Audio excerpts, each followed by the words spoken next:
여러분 손해평가사 자격증을 취득하기 위해서 공부 열심히 하고 계시죠? 지난 시간에 이어서 상법편, 보험편이죠. 여러분 교재 70쪽을 보도록 하겠습니다.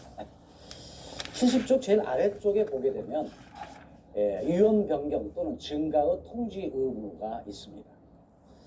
자, 자동차 또 내지는 또 농작물 또 내지는 화재 모든 게 마찬가지겠습니다. 보험에 가입을 했다. 그럼 보험에 가입을 했다고 하는 것은 보험 기간 중이라고 하는 것이 되겠죠. 이 보험 기간 중에 보험 계약자 또는 피보험자가 어떤 사고 발생의 위험이 현저하게 늘어났다 라고 한다면 보험자, 보험회사는 어떻게 할까요? 이렇게 위험이 많다고 한다면 보험료를 더 받아야 되지 않겠습니까? 그런 생각을 하겠죠. 또 당연히 보험 계약자도 위험이 크면 클수록 보험금을 많이 타는 거기 때문에 역시 내야 되는 보험료도 많이 내야 되는 것입니다. 따라서 결과적으로 위험이 보험을 가입을 했지만 그 보험 기간 중에 위험이 크게 늘어났다라고 했을 때는 어떻게 할까요? 지체 없이 곧바로 보험자에게 통지를 해 주어야 합니다.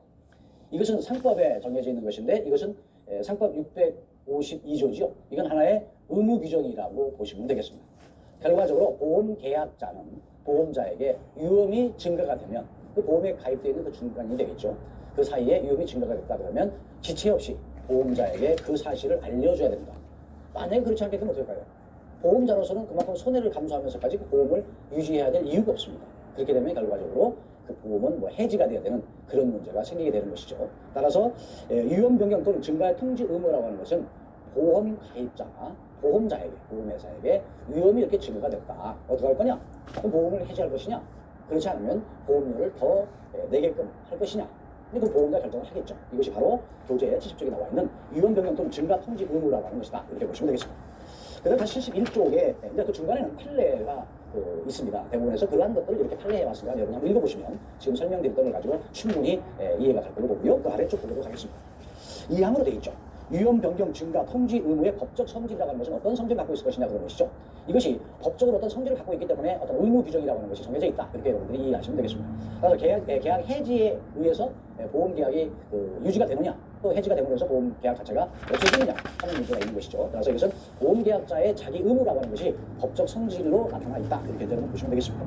다음 교재에 72쪽을 보도록 하죠. 위험 변경 증가 통지 의무의 발생 요건이라고 하는 것이 있습니다.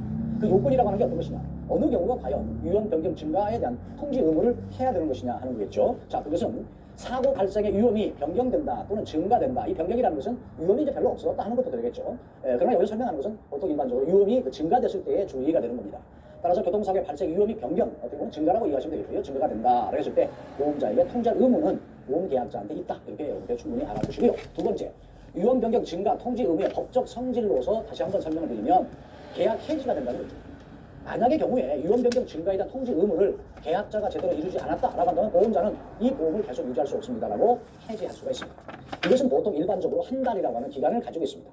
또 위험 증가가 늘어났다고 하는 그 증명도 누가 해야 될까요? 역시 이것도 보험 계약자는 그만큼 늘어났다고 하는 것을 이제 증명을 하면서 알려줘야 된다는 거겠죠. 그 다음에 이제 어떤 문제냐? 위험 변경 증가 통지 의무의 발생 요건을 보게 되면 어느 경우가 바로 그 통지 의무를 해야 되는 그 요건이냐? 이렇게 보면 첫 번째 위험의 변경 또는 증가가 보험 기간 중에 생긴 것을 얘기합니다. 당연한 거 아니겠어요? 그 보험이 끝났다라든가 보험을 계약을 체결하지 않는 경우라고 한다면 이 말 자체가 불필요한 거겠죠. 따라서 위험 변경 또는 증가라고 하는 것은 통지를 해야 된다. 계약자가 보험자에게 통지해야 된다. 그럼 언제 해야 되는 것이냐? 이것이 바로 보험 기간 중에 위험 증가가 생겼을 때에 그 안에 하면 된다 그런 거고요. 두 번째 항으로 봐서는 위험의 변경 또는 증가가 현저해야 된다. 미세하게 좀 증가됐다 이런 것들은 증명하기도 어렵고 그거 가지고 보험료가 늘어난다든가 또는 이제는 보험 해지까지 가야 될 이유는 없는 거겠죠. 그래서 위험의 변경이라든가 증가라는 것은 현저하게 누가 봐도 상당히 위험이 늘어났다라고 하는 걸 인정받을 수 있는 그런 의미에서 현저한 것이야 되고 보험 계약자 또는 피보험자 행위로 이루어지지 않는 것이다 것이죠.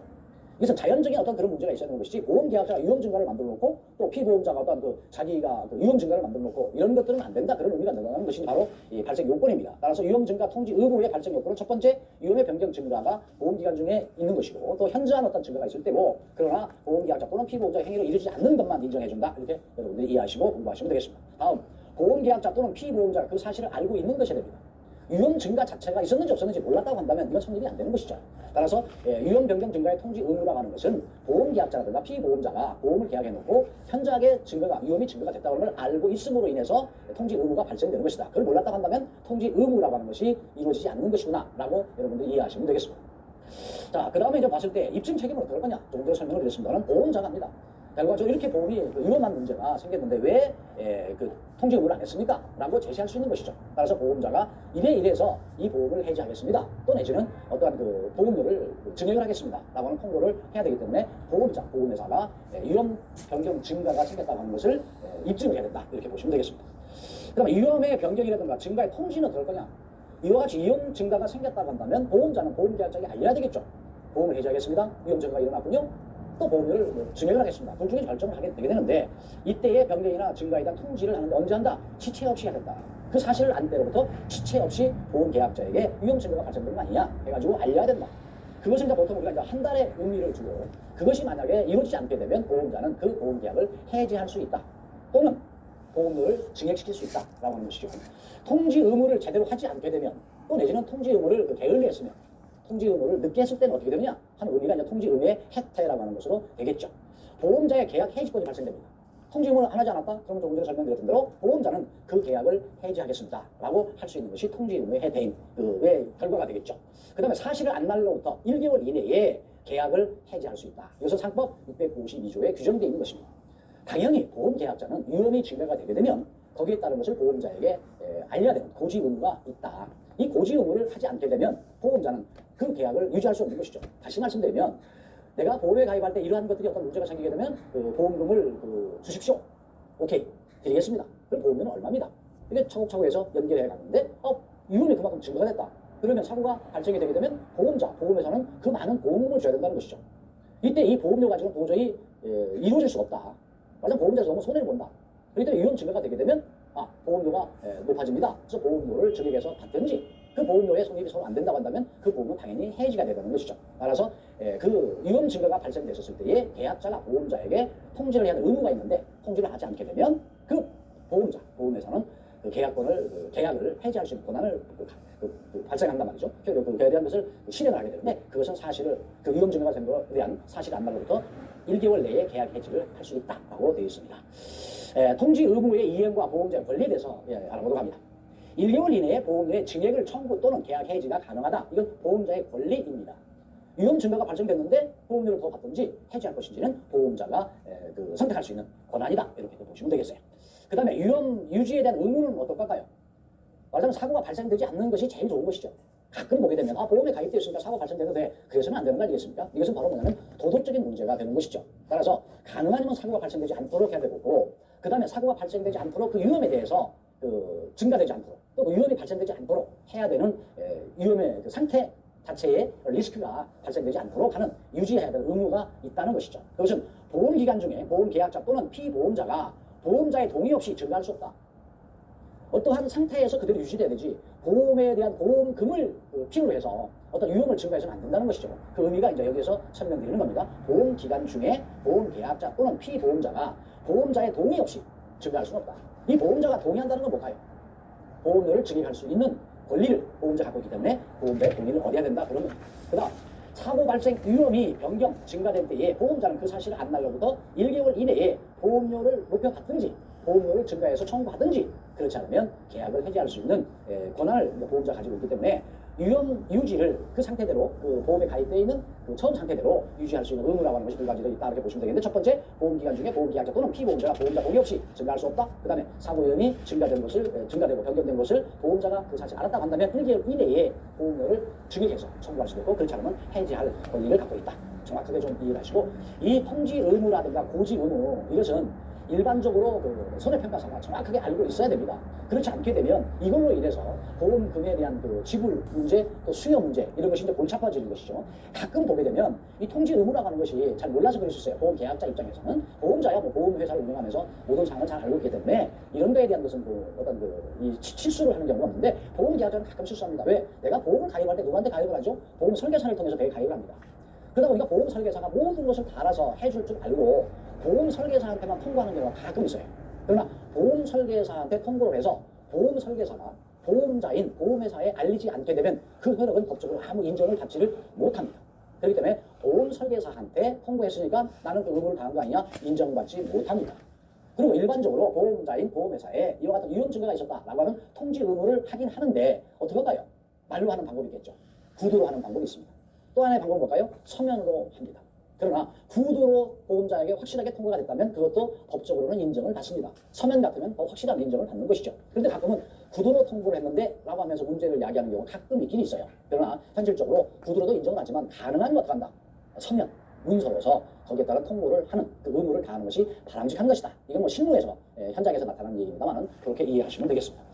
그 다음 사고 발생의 통지 의무라고 하는 게 있어요. 사고가 발생되면 어떨까요? 보험계약자 또는 피보험자는 보험사고 발생을 알 때 바로 지체 없이 보험사고 발생됐습니다 하고 보험자에게 통지를 해주는 것이 통지 의무의 기본이다 라고 하는 걸로 여러분 이해하시고 통지 의무의 법적 성질을 보도록 하겠습니다. 역시 법적인 뒷받침이 되어야 되는 거기 때문에요. 보험금 청구를 위한 전제 조건인 동시에 보험자에 대한 진정한 의무인 것이다.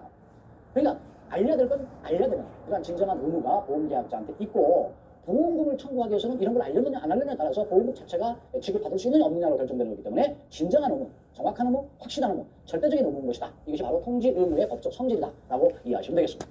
그 다음에 사고 발생 통지 의무자는 누구냐? 사고가 발생됐다고 한다면 누가 이것을 통지해야 될까요? 당연히 그 보험계약자가 통지를 해야 되겠죠. 그런데 손해보험계약에서는 보험자와 피보험자라는 사람인 것이고요. 그 다음에 생명보험계약에서는 보험계약자와 보험수익자다. 그러니까 한마디로 사고 발생 통지 의무는 뭐다? 보험자라고 하는 보험회사와 보험계약자라고 하는 이런 사람들을 봤을 때 보험계약자가 사고 발생 통지를 보험자에게 해야 되는 것이다. 그것이 바로 의무자다. 이렇게 이해하시면 되겠습니다. 보험계약자의 통지 의무를 위반하게 되면 어떻게 될까요? 보험계약자 또는 피보험자나 보험수익자가 보험사고 발생의 통지 의무를 하지 않았을 때 해태한 것에 대해서 손해가 더 늘어났다. 이때는 보험자는 그 증가된 손해를 보상할 책임이 없죠. 어떤 증거가 되어가지고 또 내지는 또 고지 의무라고 하는 게 있는데 그걸 하지 않았다고 한다면 보험자로서는 알 수 없는 거겠죠. 그러면 원래의 그 보험계약에 들어있던 그 사실 내용만 가지고 보험금을 지급하는 거죠. 따라서 보험계약자가 통지를 제대로 하지 않았을 때 생긴 어떤 손해에 대해서는 당연히 보험회사는 보험금을 지급하지 않는다. 그런 의미가 지금 설명드리는 내용입니다. 다음 손해방지와 손해경감의 의무라고 하는 게 있습니다. 이완 보험에 들어있는데 뭐 이런 생각을 해서는 안 되겠죠. 이게 도덕적인 문제로 연결이 됩니다. 따라서 손해방지와 손해경감의 의무는 결과적으로 보험사고가 발생하였을 때 보험계약자와 피보험자는 손해방지와 경감에 대해서 노력해야 되겠죠. 보험은 아니겠지만 가능하면 보험을 한다는 것이 서로의 이익이다라고 하는 기본적인 생각을 해야 된다라고 하는 것으로 여러분이 이해를 하시면 되겠습니다. 자, 오늘 공부하시는 내용도 지금까지 정리해보면 의무라고 하는 것이 어떻게 있다? 그것은 바로 뭐예요? 결과적으로 보험계약자가 가진 의무가 알려야 된다. 보험자가 알려야 되는 고지 의무. 또 그 고지 의무에는 어떤 위험이 증가가 되면 당연히 통지해야 된다는 의무를 정확하게 여러분들이 알아두시는 것이 바람직하지 않겠느냐. 또 정확하게 알아둬야 되겠고 지금 설명드렸던 이것들이 그동안의 기출문제에서는 많이 다루고 있던 겁니다. 따라서 여러분들이 이 항목만큼은 다른 것도 중요하지만 좀 더 확실하고 중요하다고 느끼고 완벽하게 이해하시는 것이 바람직하다고 봅니다. 여러분의 이제 교재 75쪽을 보도록 하겠습니다. 75쪽에는 제5절 보험계약의 무효와 변경, 소멸 이런 것들이 이제 공부할 내용인데 보험계약의 무효와 보험계약의 변경 그리고 소멸에 대한 내용을 보게 되면 어떤 것이냐 여러 가지 특칙이 만들어져 있습니다. 먼저 보험계약의 무효부터 공부하도록 하고 알아보도록 하죠. 이 보험계약의 무효라고 하는 것은요 계약이 되었지만 보험계약이 체결되었지만 그 보험 자체가 효력이 없다라고 하는 것으로 이것은 보험계약이 취소되는 경우를 말하는 것입니다. 그 보험계약이 무효됐다고 하는 것은 보험 자체가 성립이 안 된다라고 하는 것을 얘기한다는 것이죠. 이 보험회사라고 하는 보험자는요 보험계약을 체결하게 되면은 그 보험계약자에게 보험약관을 요구하죠. 그 약관의 중요한 내용을 알려줘야 된다는 의무에 대해서도 지난 시간에 여러 번 걸쳐서 설명을 드렸습니다만 만약에 그 보험약관을 보고하지 않았다든가 설명을 하지 않는 위반을 할 때에는 어떻게 될까요? 보험계약자는 보험계약이 성립한 날로부터 3개월 이내에 그 계약을 취소할 수 있다라고 상법 제638조에 명시해 놓고 있습니다. 그래서 여러분 가끔 보시게 되면 일반 보험에 들었을 때 어떻게 돼요? 보험 설계사한테 보험을 설명을 듣고 거기에 따라서 이제 여러분들이 청약을 하게 되잖아요. 그때 이제 보험회사에서 설계사를 통해서 보험자가 그것을 청약을 하게 됩니다. 그때에 이제 그 체결을 할 때에 보험 증권도 주고 거기다 설명을 해야 된단 말이죠. 그런데 그 설명을 못 들었다. 그 증권을 못 받았다 하게 되면 보험 계약자는 그 3개월 이내에 그 계약을 해지할 수 있는 권한을 갖고 있다는 것이죠. 그러다 보니까 가끔 여러분이 보험을 가입할 때 보험을 가입하고 나오면 대개 보험회사에서 전화를 받게 될 거예요. 그래서 뭐라고 그러죠? 본인이 맞습니까? 그다음에 이것은 녹음이 되는 것입니다. 라고 하면서 설명을 하죠. 그래서 이런 얘기를 들으셨습니까? 이것은 뭐 받으셨습니까? 그런 사항을 알고 계셨습니까? 라고 했을 때 네네네 라고 대답하면 이제 그것으로 끝나는데 그 설명을 못 들었다 하게 되면 다시 설명을 해준다든가 또 내지는 계약을 다시 할 수 있도록 다시 되돌리는 거겠죠. 만약 그런 것이 이루어지지 않았다고 한다면 보험 계약자로서 보험 계약을 하고 3개월 이내에 나 해지할 수 있는 내가 해지하겠다라고 하는 권한을 행사할 수 있다라고 하는 것을 말씀드리는 것입니다. 또한 보험 사고가 확정되고 난 뒤에 보험 계약이 취소되는, 말하자면 보험 계약 당시에 보험 사고가 이미 발생되었거나 또는 발생할 수 없는 것일 때에는 그 보험 계약은 무효로 한다, 그런 얘기가 바로 여기에 설명되는 것입니다. 상법에서 규정되고 있지만 보험 사고의 우연성은 반드시 객관적으로 우연한 것이고 또 내지는 그것이 너무나도 주관적이라든가 하면 안 되는 것이죠. 다시 말씀드리면 보험 사고라고 하는 것 자체가 고의적으로 해서는 안 되고 그 보험 사고가 알고 있는 상황에서 방치해가지고 사고 난다는 것은 안 된다는 것이죠. 그 이유는 뭐예요? 선의의 어떤 보험 계약자를 보호해야 줘야 합니다. 그렇기 때문에 그렇게 되어 있는 것이고, 그렇기 때문에 참고 제644조에는 보험 계약의 보험 계약자의 당사자, 쌍방이죠. 보험 계약자가 보험을 받아들이는 보험자, 이 쌍방이 결과적으로 보험 사고가 이미 발생하였거나 또는 발생할 수 없는 사실을 알지 못하고 보험 계약을 체결할 때는 그 효력을 인정한다라고 규정해내고 있다는 것이죠. 다시 한번 설명할까요? 보험 계약 당시에 보험 사고가 이미 발생된 것을 알고 있거나 이건 사고가 날 수도 있다라고 하는 사실을 알지 못했다, 알았다, 여기에 따라서 달라진다, 이렇게 보시면 되겠습니다. 다음은 보험 계약자의 사기로 인한 보험 계약이 이루어질 수도 있어요. 이것도 어떻게 될까요? 보험 계약자가 어떤 보험금을 타기 위한 사기성을 가지고 보험을 가입했다는 거예요. 또는 도박의 어떤 목적으로 이용한 보험 계약은 당연히 보험 계약이 무효가 된다고 하는 것입니다. 이것은 보험 계약의 선의 계약성에서 도박 위험을 막기 위해서도 당연히 있어야 하는 것이 되겠죠. 그래서 상법에서는 사기로 인한 초과보험 또는 여기저기 들어가는 중복보험, 보험에 따라 다릅니다. 사기보험 사기로 인한 것으로 인한 초과보험을 들어가든가 중복보험의 경우에는 보험 계약 전부를 무효로 한다라고 상법의 699조에 정해져 있어요. 그래서 아주 엄격하게 만들어져 있다라고 보시면 되겠고요. 그 다음에 보험 계약에는 나이 제한이 있습니다. 생명보험 계약에 있어서는요, 15세 미만이라든가 미만자, 15세 미만자라든가 심신상실자 또는 심신 박약자, 이런 사람에 대한 사망을 보험사고로 하는 보험 계약은 무효로 하고 있습니다. 그래서 나이 제한이 여기에 있다라고 여러분들이 이해하시면 되겠습니다. 그러나 다만 심신 박약자라든가 만약 심신 박약자가 보험 계약을 체결하거나 단체 보험의 피보험자가 될 때는 의사 능력이 있는 경우에 이것은 예외로 하고 있다. 그러나 일반적으로 생명보험에서 보게 되면 15세 미만의 어린아이라든가 심신상실자 또는 심신박약자의 사망에 대한 보험은 받아들이지 않고 있다. 보험계약이 체결되지 않는다라고 여러분들이 이해하시면 되겠습니다. 그 다음에 보험계약의 변경이나 소멸입니다. 이 변경이나 소멸은 먼저 당연히 소멸되는 경우가 있어요. 그것은 뭐냐면 보험료를 내지 않게 되면 어떻게 될까요? 당연히 그 보험계약은 성립할 수 또 내지는 존재할 수 없는 것이죠. 보험을 가입했다고 하는 건 뭐예요? 보험료를 내야만이 보험금을 탈 수 있고 보상을 받을 수가 있는 것인데 보험료를 내야 되는 기본 의무를 하지 않는다고 한다면 보험자는 그 자체를 사고에 대해서 보험금을 지불할 수 없는 것이죠. 그렇기 때문에 어떻게 보면 당연하지만 보험계약의 변경이나 소멸에서 소멸 이유는 보험료를 내지 않았을 때 바로 뭐다? 그 보험은 소멸되는 것이구나. 이렇게 여러분들이 이해하시면 되겠고요. 그 다음에 어떻게 될까요? 보험사고가 발생돼 이미 보험금이 지급된 경우 이것도 보험 자체가 소멸되는 경우가 생길 수도 있습니다. 이건 보험에 따라서 다르기는 해요. 그래서 보험금이 다 지불됐다. 이제는 계약이 더 이상 연결되지 않도록 약관상으로 약정되어 있다고 한다면 그때는 그 보험 자체가 소멸되는 것으로 여러분들이 이해하시면 되겠어요.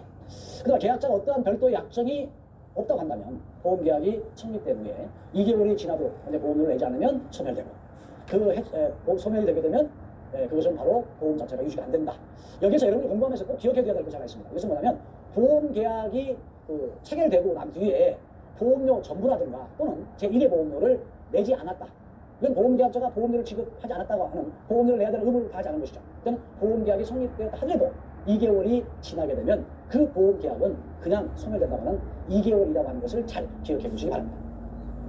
다음으로 보험계약이 소멸되는 것이 또 있는데 그것은 뭐예요? 보험기간이 당연히 만료가 되면 이것은 당연히 보험계약은 소멸되는 것이다. 이렇게 여러분들이 이해하시면 되겠습니다. 다시 한번 여러분에게 설명을 드리면서 꼭 기억해야 될 내용이 어떤 것인가를 한 번 더 상기하기 위해서 이것을 상기하는 이유는 뭐예요? 여러분들이 공부도 많이 해두시는 것도 중요하지만 여러분의 최종적인 목표가 뭐죠? 손해평가사 시험에 합격해서 자격증 취득하는 것인데 그 자격증을 취득하기 위해서는 어때요? 시험이라고 하는 과정을 거쳐야 됩니다. 그 시험에 합격함으로 인해서 자격증을 취득하는데 여러분 많은 내용을 알고 있어도 어떻게 보면 우선 지금은 뭘까요? 시험을 합격하기 위한 자격증을 취득하기에 대한 중요한 요소들을 잘 기억을 하고 알고 계시면서 시험에 응해야 됩니다. 그렇지 않게 되면 아무리 많이 알고 있는 지식을 표현하지 못하게 되면 결과적으로 어떻게 될까요? 인정 못 받는 것이죠. 그래서 지금까지 설명했던 또 교재상으로 충실하게 설명을 드렸습니다만 이러한 것들은 여러분들이 손해평가사가 되면서 꼭 알아야 될 사항이기 때문에 많은 설명을 해드리기도 했어요. 그러나 또 이 순간은 또 뭐예요? 여러분이 합격을 해야 된다고 하는 전제적인 어떤 소망이 필요한 것이죠. 그 얘기는 바로 뭐다? 문제화될 수 있는 것은 확실히 알아둬야 된다. 이것이 중요하겠죠. 그래서 한 번 더 설명을 드리면 보험계약의 변경과 소멸이 있는데 소멸에 대한 것을 보게 되면 보험료를 내지 않았을 때 소멸되는 것이다. 그 다음에 보험사고가 발생돼서 이미 보험금이 지급된 경우에는 그 자체는 보험 자체가 소멸된 것이다. 그 다음에 보험기간이 만료되면 보험기간이 끝나게 되면 어떻게 돼요? 당연히 소멸되는 것이다. 이게 어떻게 보면 상식적으로 여러분이 생각할 수 있는 것인데 이러한 것들이 보통 문제화가 잘 되고 있습니다. 특히나 뭐 약관이라든가 상법상에서 이렇게 딱딱 세 개를 떨어진다고 한다면 사지선다행에서는 어때요? 아주 문제 내기가 좋은 문제를 출제하는 사람들이 좋아하는 내용입니다. 그래서 소멸 이후에 들어가지 않는 것은 하고 이 세 가지 이외에 다른 것을 내놓을 수도 있겠죠. 그때 여러분들이 이걸 알고 있으면 과감하게 쉽게 확실하게 여러분들이 체크를 해서 합격할 수 있을 걸로 봅니다. 다시 한번 오늘 여기 마지막에 화면에 나와 있는 내용을 다시 한번 정리하면 보험계약의 무효와 변경과 소멸에 대한 것이 있는데 보험계약이 무효되는 것은 어떤 것이냐? 계약이 취소된 경우 보험이 효력이 없겠죠. 보험사고 확정 후에 보험계약이 이루어진 경우 보험사고 사기로 인한 보험계약이 있을 수 있고 나이 제한의 한계도 있다라고 하는 것에서 보험계약의 무효에 대해서 이해하시고요. 보험계약이 소멸되는 보험 자체가 없어지는 건 뭐다? 보험료 미지급 보험이 안 난 경우 그 다음에 사고가 발생해서 이미 보험금이 나간 경우 그 다음에 보험기간이 만료된 경우는 역시 보험 자체가 소멸되는 것이다. 여기까지 공부하시고 오늘까지 공부했던 거 다시 한번 여러분들이 책을 같이 보면서 가능한 책에 대해서 공부를 많이 하기 때문에 책에 대한 내용을 가지고 차근차근 이렇게 설명을 드렸으니까 다시 한번 상기하면서 공부하시면 도움될 걸로 봅니다. 오늘 여러분 공부하느라고 수고 많으셨습니다. 다음 시간에 뵙도록 하겠습니다. 여러분 수고하셨습니다.